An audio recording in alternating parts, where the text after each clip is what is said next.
Hello and welcome to my first blog video about basic photograph editing. I'm going to do this showing you Camera Raw, mainly because I think everybody should photograph on Camera Raw format, and Adobe Camera Raw is a great program you can use for editing. There are other ones out there, but this is the one that I use. It's about a 6 real stage process for your basic editing. And then there's obviously other things you can do in Adobe Camera Raw for other editing. So the first thing I do is I grab my straightening tool and I straighten up the image for cropping. I always crop my image first because I believe that it's actually better to have your image cropped and edit within the crop in Camera Raw, because then you can actually work with the details that you can then see on your histogram. So here I am, I'm getting my tool now. I'm going to put it across the top of this image where I know it's straight. Okay. So using Shift, I can then resize my crop within the ratio of the original sensor size and the image from the camera. You can obviously right-click and the other presets there you can choose from, or you can click on Custom and actually have your own custom size. Maybe there is a custom size that you actually want your image to have. So click on Zoom. Don't click anywhere else because it will remove your crop.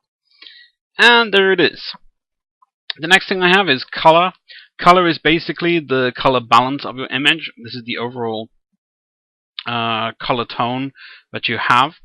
And so you use it by grabbing your eyedropper tool just here, and you click on the area of the image you believe has the whitest area, or where you would normally measure your white balance on. Actually, in this image, it's actually just here. Okay, and then that sets it for you. You can then, if you want to make a small adjustment to the temperature or the color tint, you can do so there. The next thing I do is I approach the tone of the image. I start with that by looking at the exposure. Now, a lot of people get really excited when they see the exposure up and down that you can have, +4 and -4.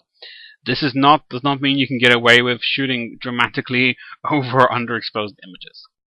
This is just meant to be a way for you to make an adjustment. This one needs about that much, and it just brightens and darkens the whole image generally. The next part I move on to is recovery. Recovery works by making making light areas darker. And really, what it can be done is that if you have a very, very high, very, very light area, you can just pull it back a little bit and avoid something which we call clipping. And clipping is when your highlights go beyond the range of the image. And you can just click here, just look at your clipping mass. I can see it. I can't see any. Okay. Just a little bit. Just to pull it in a little bit. The next thing we have to then do is we skip down to blacks. Blacks has a custom setting of 5. I wouldn't have it any lower than 2. Because if it goes any lower than 2, you may run into some problems of actually having no blacks in your image. Your image must have white areas from the highlights and black areas from the shadows. This creates the contrast in your image. Even flat contrasted images have this. So it's something that you must be aware of and something you really need to have. So in the blacks, in this case, 5 was pretty good, but I'm really going to set about 6, I think, there. The next thing you can then move into is fill in light. The reason I did blacks before fill in light was because the fill in light can then change slightly the setting and remove things out of light. If you then did fill in light and then did blacks, it would look a bit weird. And this one is the same as recovery, but in the opposite direction. It takes the details out of the shadows and brings them into the lights. Or take out the darks and brings them into the lights, whichever way you want to look at it. So once you've done that, you put it over, and we move on to brightness. Brightness works in the mid-tone area of the image. If you're in Photoshop and you're using levels and you're seeing that middle little arrow, then that's it. It's gamma, really. It has a preset mode of 50. And there we are. So this is the preset. And I'm just going to move it down a little bit just to bring it a little bit darker. And there. Next bit on the toning is the contrast. Contrast can be done in 2 ways. It can be done here with the curves. If you're used to curves and you like using curves, knock yourself out. It's all right there. Otherwise, you can just use this toolbar here. Now the curves comes with an automatic contrast and medium contrast. You can also change curves here using these sliders, and this is actually quite useful if you're learning on how curves work and in working out how to get curves, shapes, and how the shapes affect the images. But for me, I'm not going to use it. I prefer doing my main curves work actually in Photoshop, and I just mainly do a pre-processing work there. This one, it needs a little bit of contrast just to bring it in. Next bit I'm going to talk about is what I would call finesse. Finesse is really the clarity, the vibrance, and the saturation of the image. Clarity is not sharpening. That's the first thing I would say. So here is clarity. Clarity works by increasing the contrast in the midtones. So as I said, the brightness controls the midtones. This controls the contrast there. So we can just adjust that a little bit like that. And here is where my midtone contrast is. It's in these doors here. This is where my shadows are, this is where my highlights are, and this is really where my midtones are sitting. Saturation and vibrance. Saturation raises the saturation of the entire image at an equal rate. This is good for just raising the saturation, but it can blow out the saturation of certain colors to the point where they become unnatural. Vibrance raises the saturation of colors at different rates, which brings it a more natural saturation increase. But obviously everything set at 100 can look a bit weird.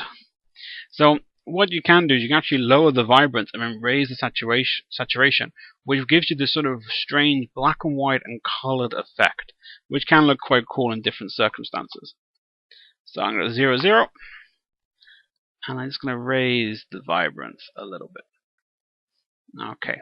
The last thing I'm going to quickly look at is the details, which is capture sharpening and noise reduction. So, in the details, you have capture sharpening. Your camera does not sharpen the image when you use Camera Raw automatically. Obviously, it has the sharpness from the optics when you take the picture, but it actually doesn't have sharpening when it processes the raw file. Whereas when you have a JPEG file, it automatically gives it some sharpening in that capture process. So if we have a quick look here, the sharpening, this is generally a good start. Some images need a little bit more sharpening. There we are, it's a little bit more.